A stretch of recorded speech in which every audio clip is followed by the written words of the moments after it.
যদি আমার মতো ব্যক্তির কাছে সুদের ফতোয়া নেন, তাহলে আমি কি বলছি? আমি বলে দিচ্ছি হ্যাঁ কোনো অসুবিধা নেই, এটা এই করে দেবে, ওটা ওই করে দেবে। আবার কিছুদিন আগে একটা দেখছিলাম, এক ব্যক্তি ফতোয়া দিচ্ছেন, বলে ব্যাংকে টাকা রাখলে যেটা হয় ওটা সুদ নয়, ও যা ইচ্ছা তাই করতে পারেন। নাউযুবিল্লাহ।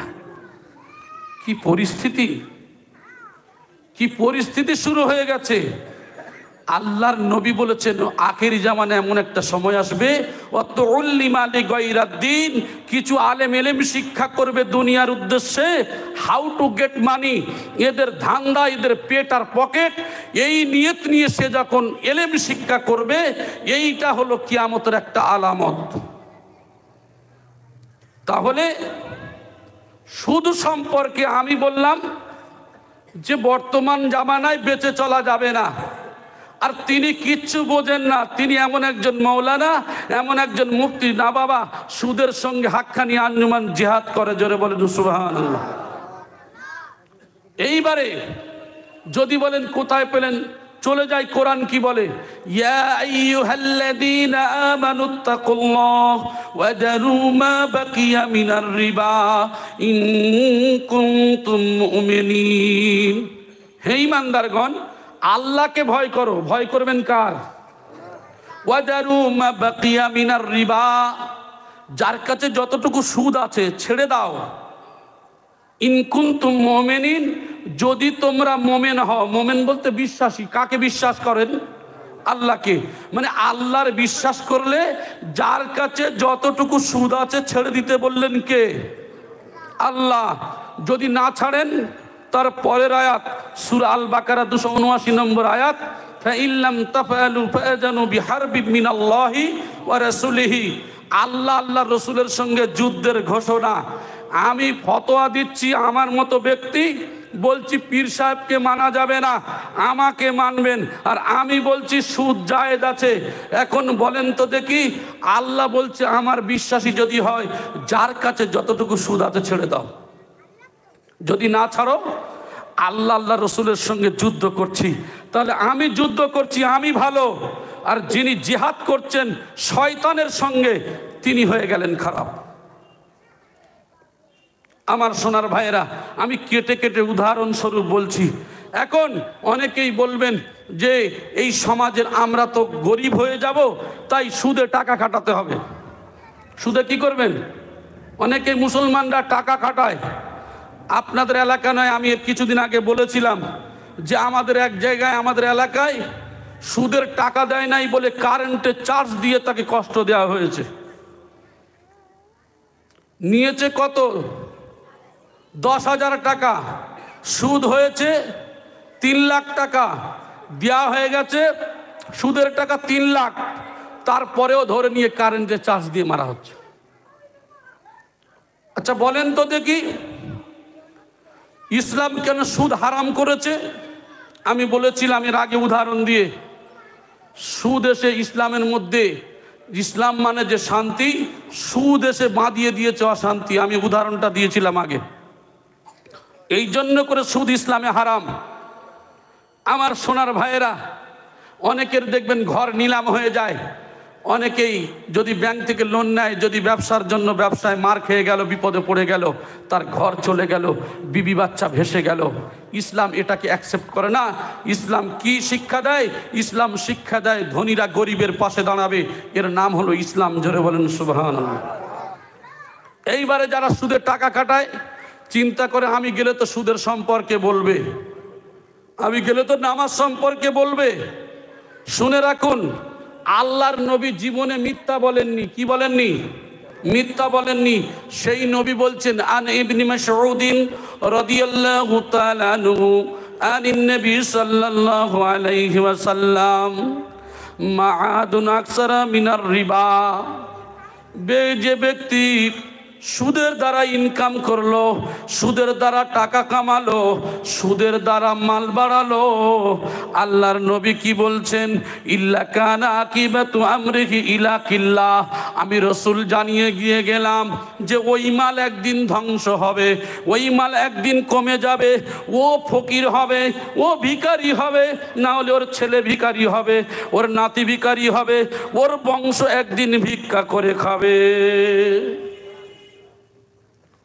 রসুল যদি এ কথা বলেন, জেনে রেখে দেবেন, সুদের সঙ্গে সম্পর্ক রাখলে যারা সুদের মাল কামিয়ে যারা মনে করেন মাল বাড়াবো, আল্লাহর নবী বলেছেন এ না হলে এর বংশ একদিন ভিক্ষা করে খাবে। তাহলে জাহান্নাম থেকে বাঁচার জন্য আমাদের কি করতে হবে? আল্লাহর কাছে সাহায্য চাইতে হবে। জাহান্নাম আল্লাহকে বলছেন, আল্লাহ আপনার অমুক বান্দা আমার থেকে বাঁচার জন্য সে পানা চাইছে, আল্লাহ ওকে ওজরত দিন, ওকে সাহায্য করুন, ওকে জান্নাত দান করুন, ও যে ভালো কামিয়াবি চাই সেটাই দিন। আমার ভাই জানেরা, এরপরেও বলা হলো ওয়ালা ইয়াসাউল্লাহু আব্দুল জান্নাহ ফি ইয়াউমিন সাবআ মাররাতিন। ওগো আল্লাহ আপনার অমুক বান্দা সে জান্নাতকে বারবার চায়, তিনি 7 বার এইভাবে দোয়া করে, এ আল্লাহ তাকে জাহান্নাম থেকে বাঁচিয়ে আমি জান্নাত আমাকে দান করুন। সুবহানাল্লাহ বলি।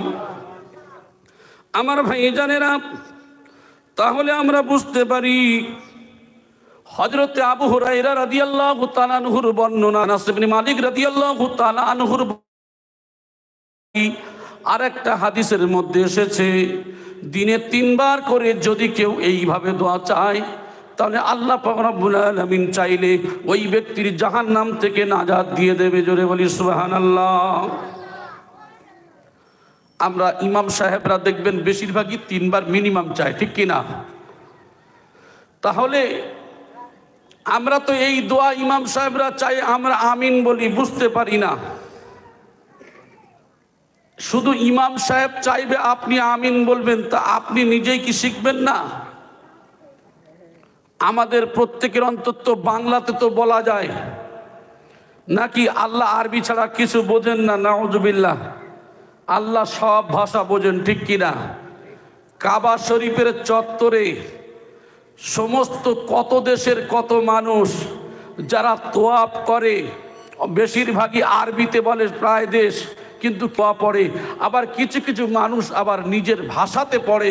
আল্লাহ পাক রব্বুল আলামিন তিনি সব কিছু জানেন, সব কিছুর ভাষা আল্লাহ সব জানেন, এবং এই মানুষের মধ্যে তা বন্টন করেছেন। জোরে বলেন সুবহানাল্লাহ। আমার ভাই, তাহলে আপনি যদি বাংলাতে চান ওটাও আল্লাহ জানে। আল্লাহ আমার জান্নাতুল ফিরদাউস নসিব করো, জান্নাতুল ফিরদাউস দান করো। চাইতে গেলে বেশি বেশি জান্নাতুল ফিরদাউস চাইবেন। আর জাহান্নাম থেকে আমার আপনার বাঁচার জন্য অবশ্যই পানা চাইতে হবে। আমি আপনাদের কাছে জানতে চাই, বলেন তো দেখি জান্নাত কটা আর জাহান্নাম কটা? যেটা আমরা বেশিরভাগই বলে থাকি, জান্নাত হলো আমরা বাংলায় বলে থাকি 8টা বেহেশত, 7 দোজখ। আসলে দোজখ হলো একটাই, জান্নাত হলো একটাই, তার এক একটা স্তর আছে, এগুলি হলো 8টা। জোরে বলেন সুবহানাল্লাহ। আর 7টা এক একটা স্তর রয়েছে জাহান্নামের।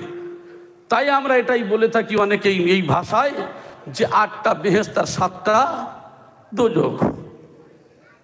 আমার ভাই, আমরা দুনিয়ার মানুষ দেখবেন, মনে করুন এই আপনাদের এই প্রাঙ্গণে এখানে এই মজলিস চলছে, আপনারা অনেকেই এখানে এসেছেন আল্লাহর কথা শুনতে, আবার এক শ্রেণীর মানুষ তার আশেপাশে আড্ডা দিচ্ছে, ঠিক কিনা?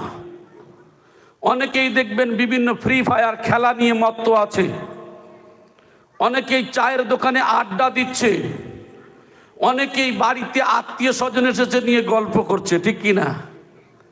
তাহলে উদ্দেশ্য হলো কোথায় যাচ্ছ? বাবা অমুক জায়গায় আমগাছিয়াতে মজলিস শুনতে যাচ্ছি। আসার পরে কি কাজ করছে? দুনিয়ার যত বাজে আলাপ আলোচনা গল্প গুজব চলছে। তাহলে বোঝা যায় কোরআন থেকে আমরা মুখ ফিরিয়েছি, ঠিক কিনা? জাহান্নামের কথা বললে, জান্নাতের কথা বললে মানুষ চিন্তা করে মরে গেলে সব শেষ, আবার কি হবে। আল্লাহ পাক রব্বুল আলামিন তাই তিনি বলছেন, হাযিহি জাহান্নামুল্লাতী কুনতুম তুআদুন, এই সেই জাহান্নাম যা তোমাদের ওয়াদা দেওয়া হয়েছিল, এই সেই জাহান্নাম যা তোমাদের ওয়াদা দেওয়া হয়েছে। এখন তোমরা যেটাকে অস্বীকার করেছো, অতএব দুনিয়ায় থাকাকালীন আমরা এক শ্রেণীর মানুষ, আমরা এটাকে অস্বীকার করেছি। তাই আল্লাহ পাক রব্বুল আলামিন সেই দিনকে বলবেন, তাতেই তোমরা প্রবেশ করো। অর্থাৎ তোমরা কি করবে? জাহান্নামের মধ্যে প্রবেশ করো। এইবারে বলেন, আল্লাহ পাক রব্বুল আলামিন এই কথা তিনি কোরআন পাঠিয়ে দিলেন। নবী তিনি মাস্টার হিসাবে আসলেন। আমরা জানি কোনো পরীক্ষক যদি তার পূর্বে যদি আপনার কোশ্চেন আউট হয়ে যায়, ওই কোশ্চেনটা আউট হওয়ার পরে সে কোশ্চেনটা ভালো করে বই দেখে দেখে পড়ে পরীক্ষার হলে গেলে, আচ্ছা কোশ্চেন তো তার আগে দেখে নিয়েছে, তার পরীক্ষা ভালো হবে না হবে না? কথা বলেন, আপনারা বুঝতে পারছেন না নাকি? আর শীতকালে হ্যাঁ না করেন না, করলে তাহলে কিছু ভিতরে পাবেন, নাহলে মাল এখানে ছেড়ে দিয়ে চলে যেতে হবে আমার ভাই। তাহলে বোঝা যায় কোশ্চেন যখন সে 1 মাস আগেতে আউট হওয়ার পরে সে কোশ্চেনটা পড়ছে, মানে তার সব কিছু করে নিয়েছে। এর দ্বারা বোঝা যায় সে ভালো কিছু করে ফেলেছে। কিন্তু ওটা হলো অন্যায়, ঠিক কিনা? কারণ পরীক্ষা বলতে কি বোঝায়? পরীক্ষা হবে কোশ্চেন যদি তার আগে থেকে 10 জন পাই নাই আর একজন চুরি করে নিল, এটা অন্যায়, ঠিক কিনা? দুনিয়ার নিয়মে।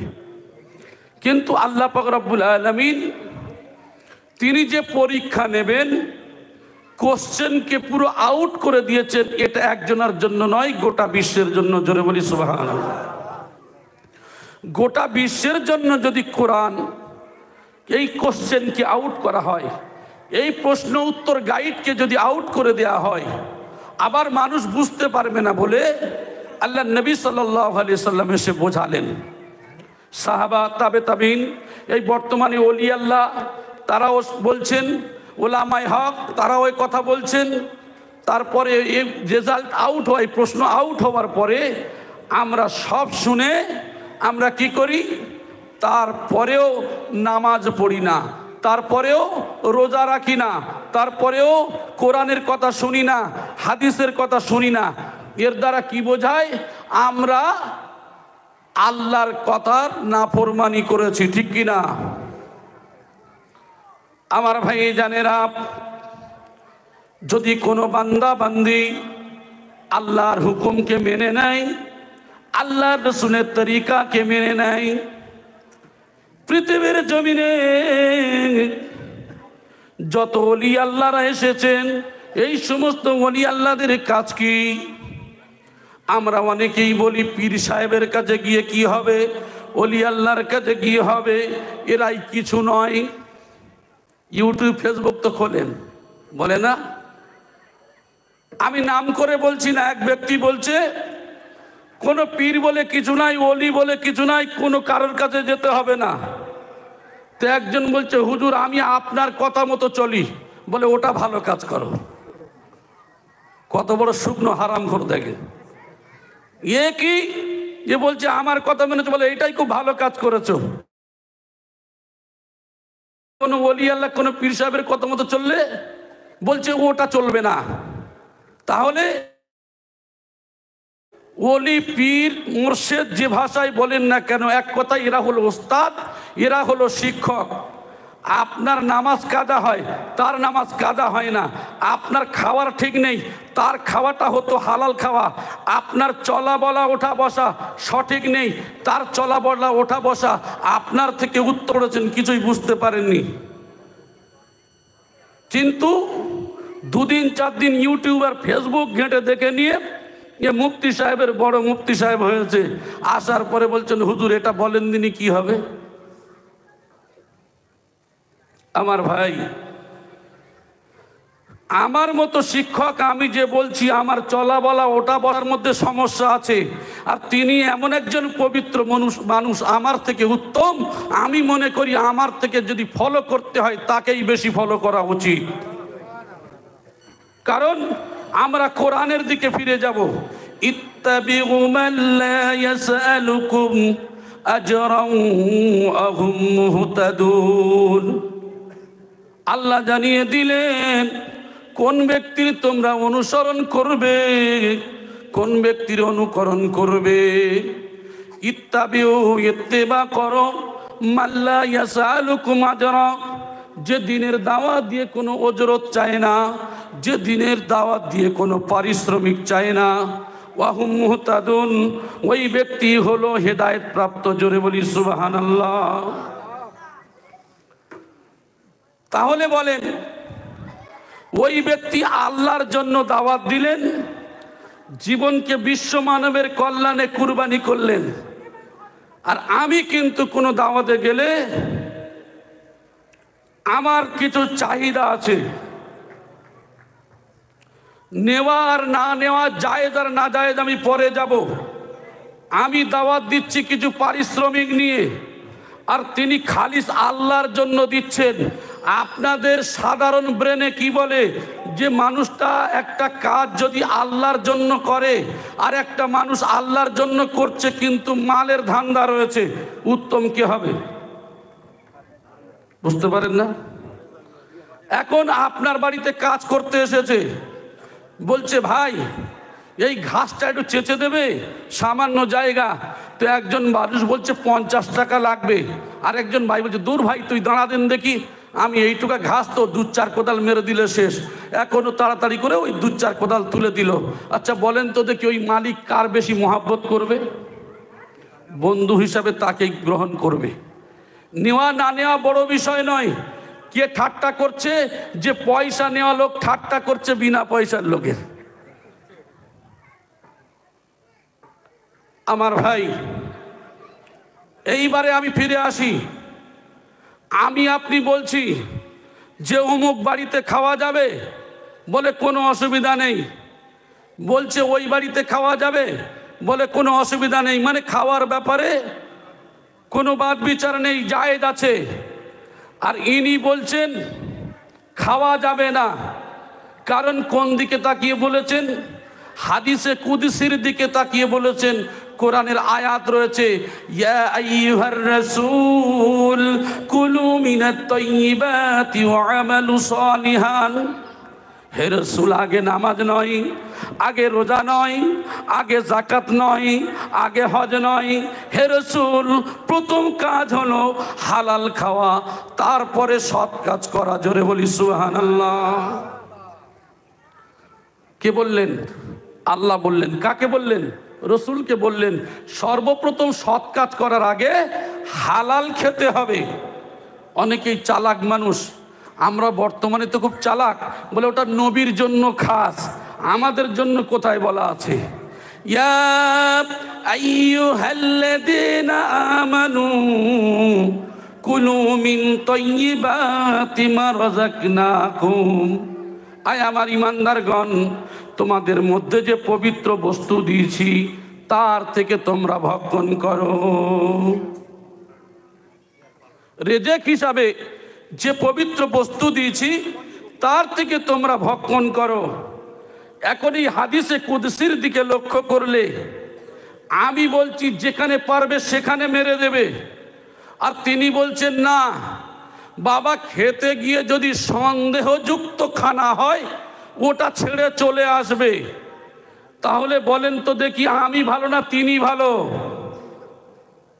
নিঃসন্দেহে এটা আমাদের ব্রেন সায় দেয় যে আমার থেকে তিনি ভালো, কারণ তিনি কোরআন ও হাদিসে যে কথা বলেছেন সেই কথা অনুযায়ী আমল করছেন এবং মানুষকে বলছেন। আমার ভাই, এইবারে ফিরে আসি। হাদিসটা অনেক লম্বা চওড়া, আমি ছোট্ট করে বলছি। এক ব্যক্তি সফরে গেছেন, সফরে যাওয়ার পরে শরীরে ধুলাবালি, তার চুলগুলো এলোমেলো। এই ব্যক্তি আল্লাহর দরবারে হাত উঠিয়ে বলছেন, হে আমার প্রভু, হে আমার প্রভু, হে আমার প্রভু। এইভাবে তিনি দোয়া চাইলেন। অতএব ওমাতআমুহু হারামুন ওমাশরাবু হারামুন ওমালবাসু হারামুন, তার খাদ্য, তার পানীয়, তার লেবাস, তার সোর্স অফ ইনকাম সবগুলি হারাম। তার দোয়া কবুল করা হবে না? হবে না? বলেন তো দেখি।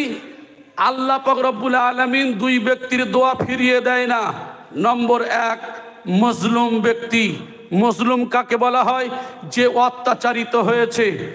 আর এই ব্যক্তি দেখবেন যার উপরে অত্যাচার করা হয়, যাদেরকে অন্যায়ভাবে জেলে ধরে রাখা হয়, যাদেরকে কষ্ট দেওয়া হয়, এক দেশ থেকে আরেক জায়গায় তাড়িয়ে দেওয়া হয়, এক কথায় অত্যাচারী যারা, এরা হলো মজলুম। এই ব্যক্তি যদি আল্লাহর কাছে দোয়া চায়, আল্লাহ দোয়াকে কবুল করেন, ফিরিয়ে দেয় নাই। নম্বর দুই, মুসাফিরের দোয়া কবুল করেন। মুসাফির অর্থাৎ যারা সফরে বার হয়, তো এই ব্যক্তি তো লম্বা সফরে বার হয়েছেন। লম্বা সফরে বার হয়েছেন মানে এনার দোয়া কবুল হওয়ার দরকার। হাদিস অনুযায়ী বলছে যে না, এই ব্যক্তির দোয়া কবুল হয় নাই। কোন কারণে? তার খাদ্য হারাম, তার পানীয় হারাম, তার লেবাস হারাম, তার সোর্স অফ ইনকাম যেটা আছে সেটাও হারাম। তাহলে হারাম মাল দ্বারা যদি সে দোয়া চায়, কোনো কাজে আসবে না। এটা আল্লাহর নবী সাল্লাল্লাহু আলাইহি সাল্লাম হাদিসের মধ্যে উল্লেখ করলেন।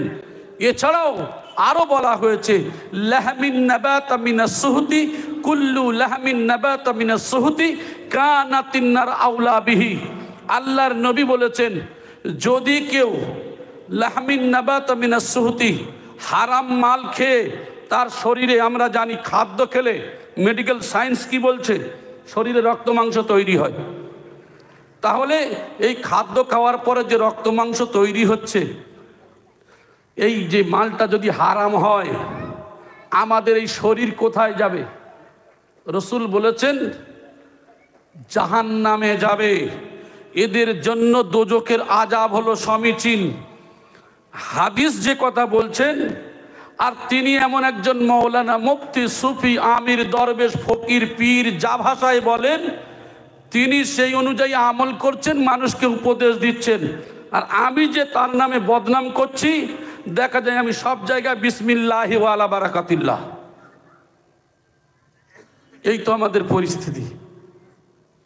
আমি এই জন্য করে বলি যে আমি আপনি অধিকাংশ মানুষ আমরা মনে করছি এই পীরদের মানা গোমরাহ, আর আমরা যেটা করছি সেটা গোমরাহ নয়।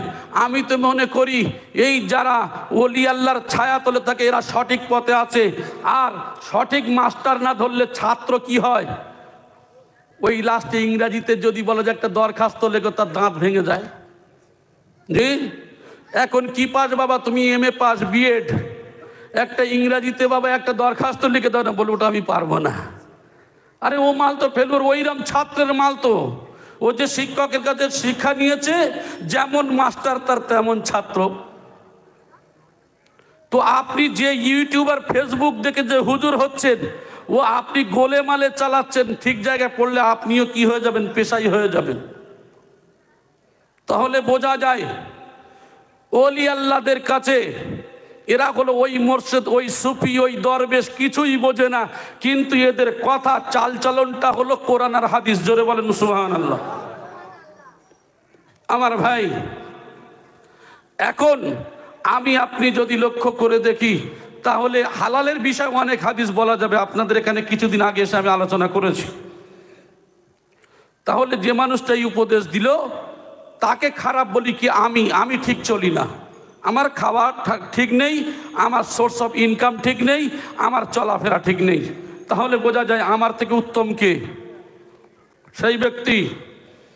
এইবারে আমি আপনি লক্ষ্য করে দেখি, বর্তমান জামানায় দেখবেন যদি আমার মতো ব্যক্তির কাছে সুদের ফতোয়া নেন, তাহলে আমি কি বলছি? আমি বলে দিচ্ছি হ্যাঁ কোনো অসুবিধা নেই, এটা এই করে দেবে, ওটা ওই করে দেবে। আবার কিছুদিন আগে একটা দেখছিলাম, এক ব্যক্তি ফতোয়া দিচ্ছেন, বলে ব্যাংকে টাকা রাখলে যেটা হয় ওটা সুদ নয়, ও যা ইচ্ছা তাই করতে পারেন। নাউযুবিল্লাহ।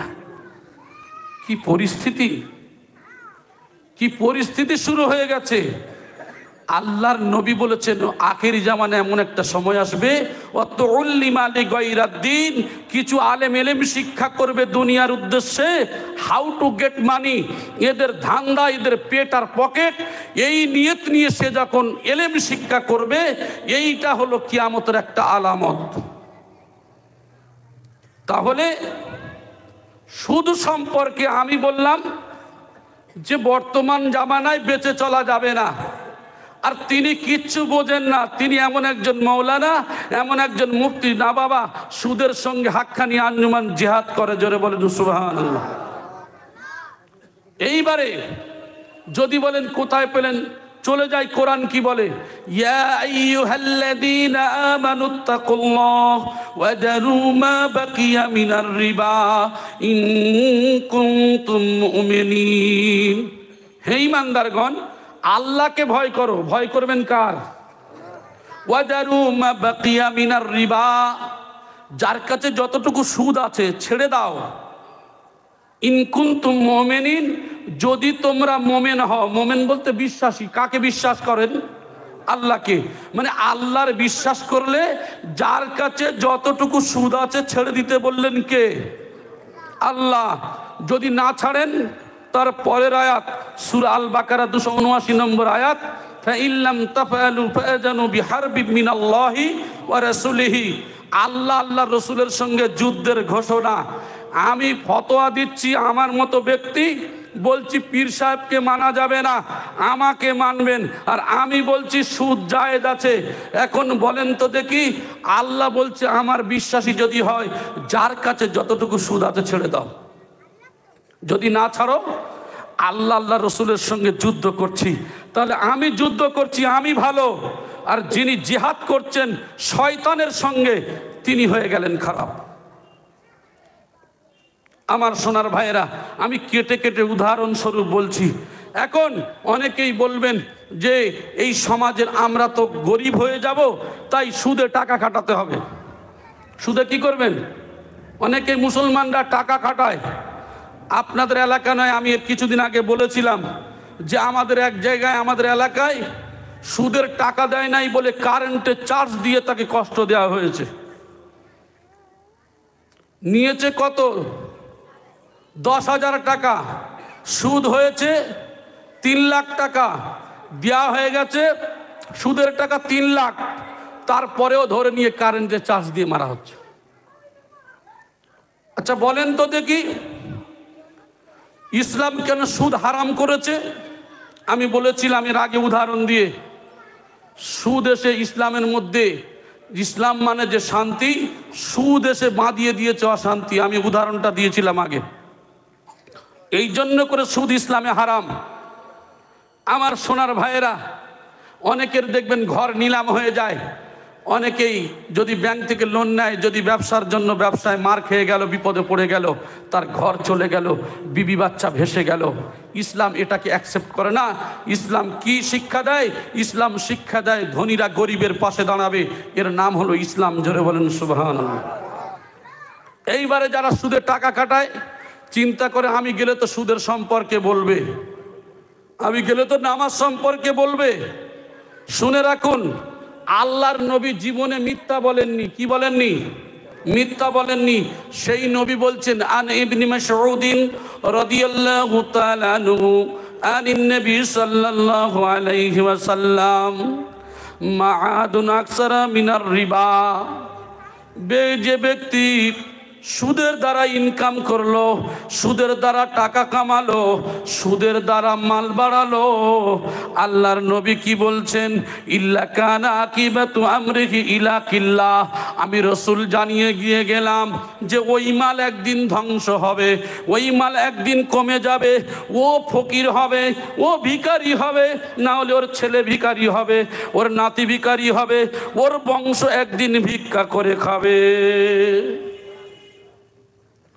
রসুল যদি এ কথা বলেন, জেনে রেখে দেবেন, সুদের সঙ্গে সম্পর্ক রাখলে যারা সুদের মাল কামিয়ে যারা মনে করেন মাল বাড়াবো, আল্লাহর নবী বলেছেন এ না হলে এর বংশ একদিন ভিক্ষা করে খাবে। আমার ভাই, আমরা আজকের লক্ষ্য করে দেখি, বলছে ওই পীর সাহেবকে মানা যাবে না, এর সম্পর্কে জিহাদ করছে। আর আমি যে ফতোয়া দিচ্ছি, আমি সুদকে বলছি ও যে ব্যাংকে টাকা রাখলে ওটা যেটা বাড়ে ওটা ইন্টারেস্ট নয়। অতএব আপনারা বই আপডেট করে দেখেছেন, ওখানে ছোট্ট করে লেখা থাকে INT লেখা থাকে না, থাকে না?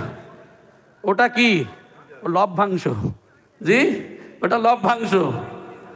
আমার সোনার ভাই, কান খুলে খেয়াল করে শুনুন, এই যে সমস্যা, আমাদের শিক্ষার কিছু অভাব হতে পারে বা জেনে না জানার ভান করা হতে পারে।